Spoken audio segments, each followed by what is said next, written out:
Assalamualaikum warahmatullahi wabarakatuh. Gimana Mbah, apa kabar di hari puasa kedua ini? Video ini dibuat di puasa hari kedua, tepatnya 2 Ramadan.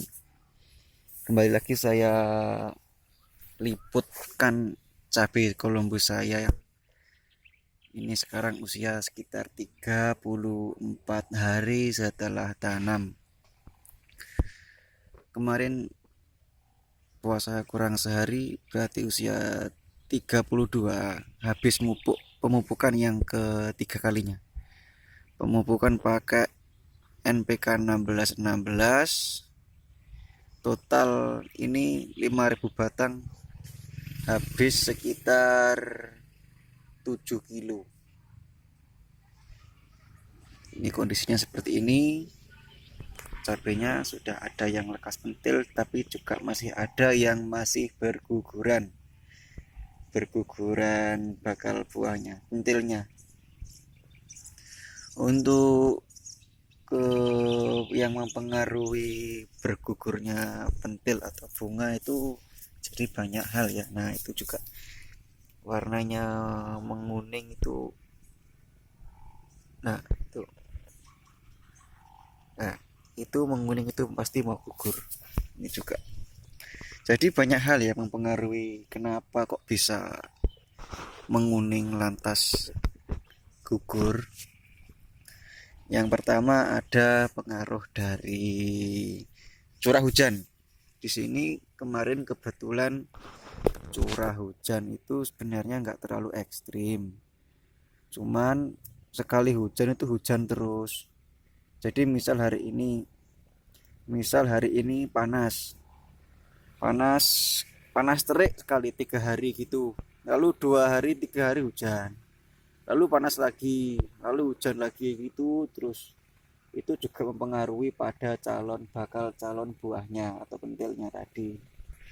Yang kedua, kekurangan unsur kalium kalsium. Jadi setahu saya kalau kekurangan kalium itu rentan jatuh. Tapi di sisi lain kekurangan kalsium pun juga rentan jatuh. Jadi kalsium dan kalium itu dua unsur yang saling berterkaitan di dalam tumbuhan. Untuk pengoptimalan penyerapan kalium itu dibutuhkan kalsium. Jadi kalsium itu berfungsi untuk memaksimalkan penyerapan kalium, kurang lebih seperti itu. Lalu ada juga serangan mungkin dari ulat. Ini ada ulat tadi belum sempat nyemprot ya. Ulat juga bisa. Terus faktor tanahnya terlalu kering juga bisa. Jadi kurang air, kurang basah ya tanahnya bisa. Ini ada ini ulat. Oh iya, saya keingat kemarin yang bahan aktif untuk ulat kemarin kan saya bilang ada 5. Yang pertama pakai metomil sebagai penguat atau penguat tambahan. Kedua ada imamectin, indosakap, klorpenapir. Satu lagi yang andalan saya yang salah satunya adalah sipermetrin. Sipermetrin juga lumayan buat membunuh ulat-ulatnya itu. Ini coba kita hitung ada berapa tunasnya, maksudnya cabangnya 1, 2, 3, 4, 5, 6, 7 menjelang 8.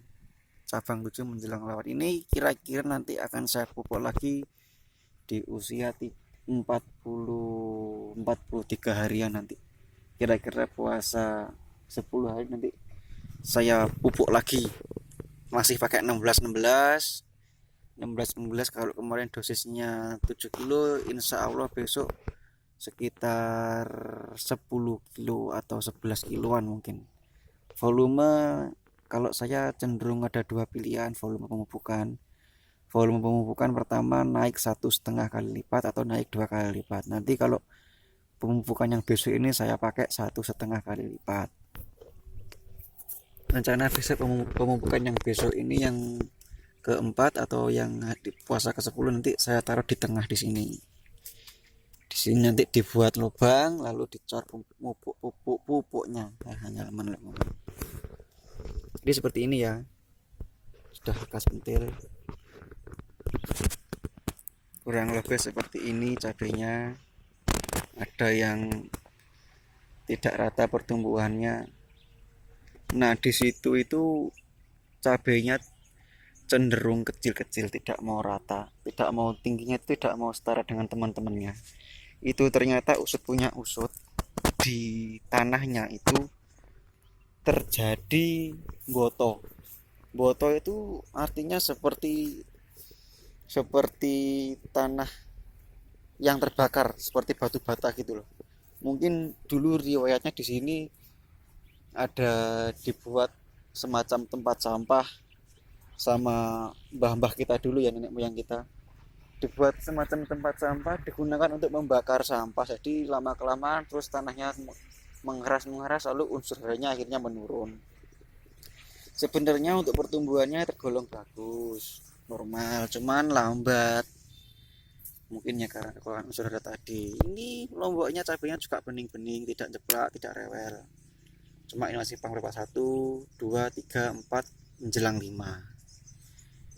Ada juga yang menjelang 6. Tidak mau tinggi seperti kawan-kawannya gitu loh. Coba kita cari lagi. Ini ada penyakit namanya rebah batang atau busuk batang. Induksinya disebabkan oleh jamur. Jadi jamur itu kalau mengenai batangnya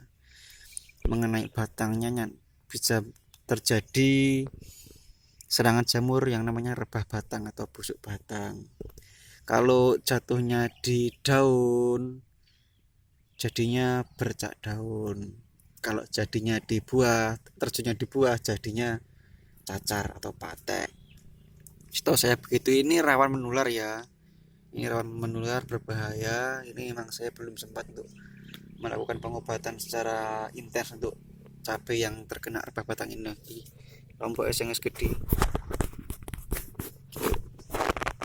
Nah, itu sudah panjang ya.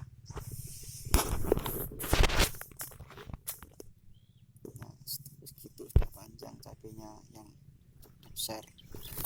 Jadi rebah batang ini untuk fungisidanya, insektisida jenis fungisidanya yang paling rekomendasi adalah menggunakan bahan aktif tembaga.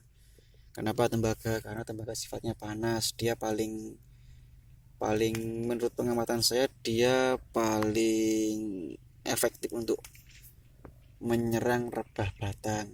Apa enggak bahan aktif yang lain enggak bisa? Bisa. Tapi yang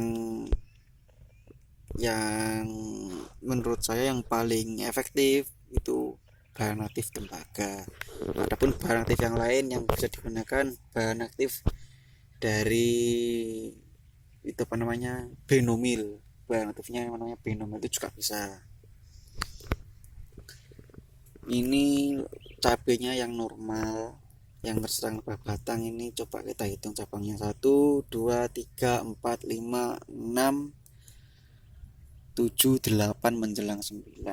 Banter pertumbuhan ini sing normal. Sing gak normal ya gak apa-apa lah, sing penting gak jeplak, gak rewel loh. Besok ketika panen malah sambung menyambung.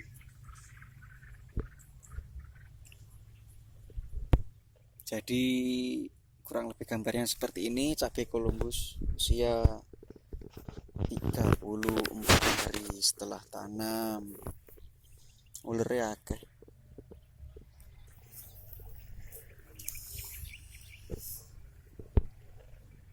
Mungkin dari teman-teman ada yang mau ditanyakan, atau mungkin dari apa yang saya katakan ada kesalahan, bisa diluruskan di kolom komentar. Mungkin juga ada pertanyaan, silahkan komentar di bawah. Jangan lupa subscribe channel saya untuk kedepannya supaya lebih cepat maju lagi. Oke, sementara itu dulu yang dapat saya sampaikan. Terima kasih. Wassalamualaikum warahmatullahi wabarakatuh. Salam petani nekat. Dadah.